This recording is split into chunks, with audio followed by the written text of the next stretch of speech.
When I started to make videos a little bit over 8 years ago, there was a couple of things that I did not understand that prevented me from actually making good videos. And in this video, I'm going to share a couple of tips with you that will help you to make your videos better without putting in too much effort. And we're going to call them filmmaking hacks. So a couple of days ago, I was out camping all by myself, and there is actually an entire video that you can check out. I'm going to drop a link in the description so you can head over there and enjoy the process of me setting up my camp and, just doing things. But the focus of the entire video was to make it look cool. And to make it look cool, you need to understand the framing, the concept, the focal lengths, the ISO, the focus, the shutter speed, so on and so forth. And in the beginning years of my career, I had absolutely no clue about that. And I remember how hard it was to actually understand all the different premises that I needed to know in order to get the shots that I wanted to get. So that brings us into the absolute first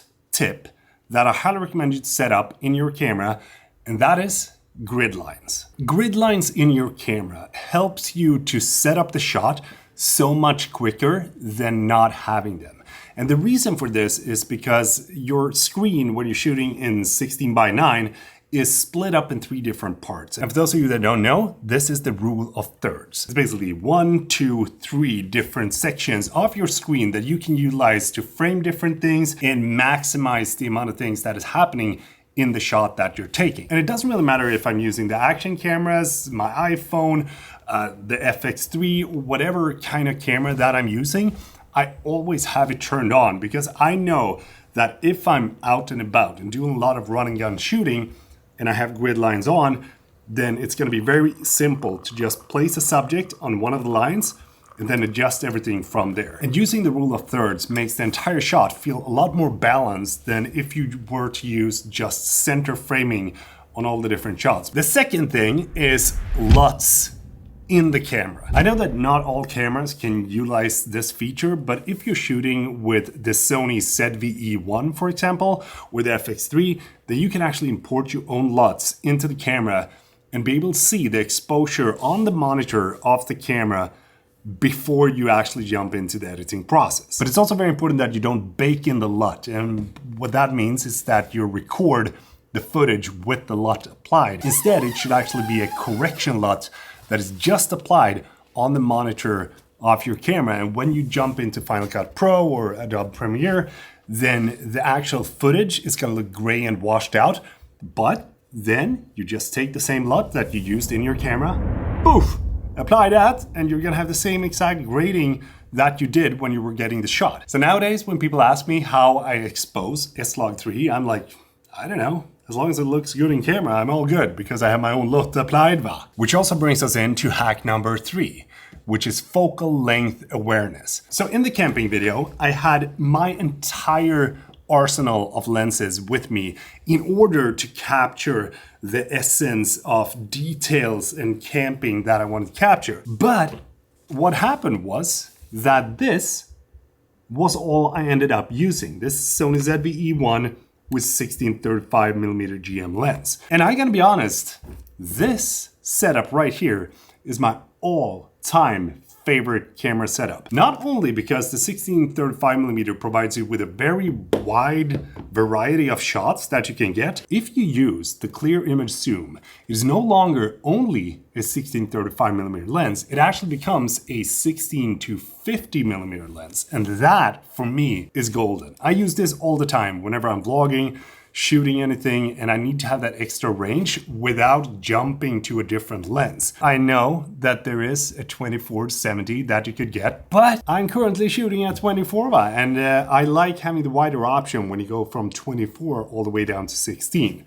But understanding the focal lengths is like understanding what it is that you want to capture. When someone says like, well, do you want to have a wide shot of this? Then I go like, yeah, maybe we don't want to go too wide to 16. We can stay at 24, or we could go to 20 because that is going to give us a little bit more space on the side. You will actually be able to understand the different focal lengths and see them when you have a lens that you feel really comfortable with. And even though most lenses nowadays have freaking amazing autofocus, I'm even shooting with autofocus right now, but that is because I want me as the subject to be in focus all the time, no matter if I'm moving forward or backwards.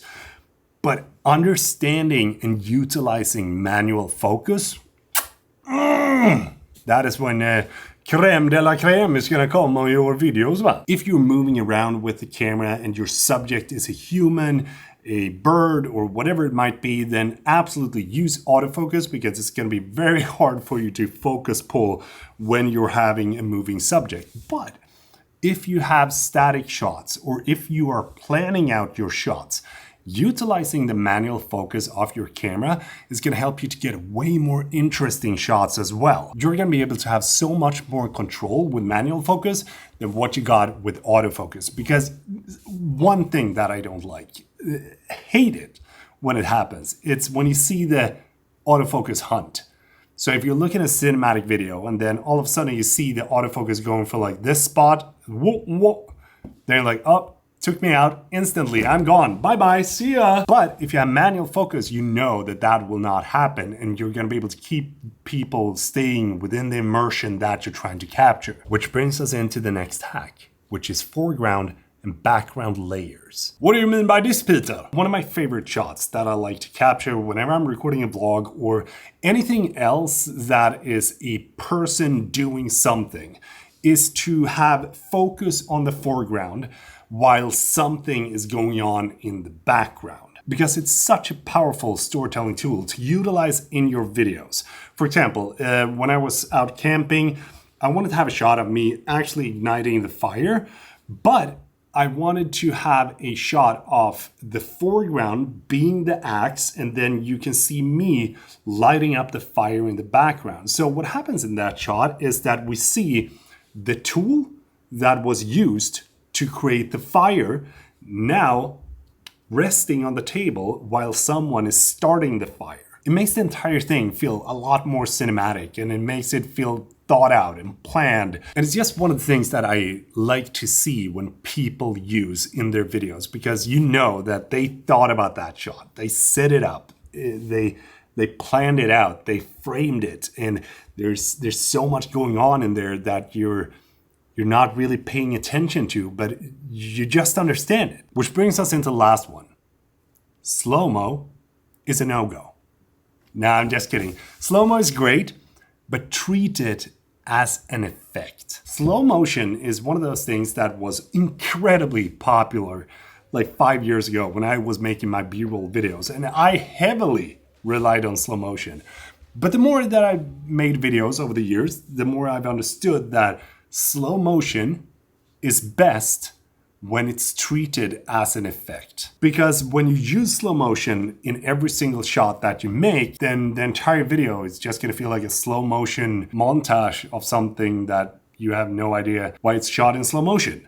But if you use slow motion as an effect to showcase specific things in your video, then it's gonna be very effectful when that slow motion comes. But hey, I mean, like, keep using slow motion because I freaking love it. Everything looks good in slow motion. So yeah, slow motion is still a go. And by utilizing all of these hacks into your videos, you're gonna be able to take your videos to the next level. And I know people are gonna say like, well, those are not freaking filmmaking hacks because that's just how you make videos. I know, but I just wanna call them hacks because they make filmmaking and making videos so much easier. So we're gonna call them hacks. I wanna know which one you like the best. So do drop a comment down below. Don't forget to subscribe, and I will see you in the next video. Peter from Sweden, say goodbye.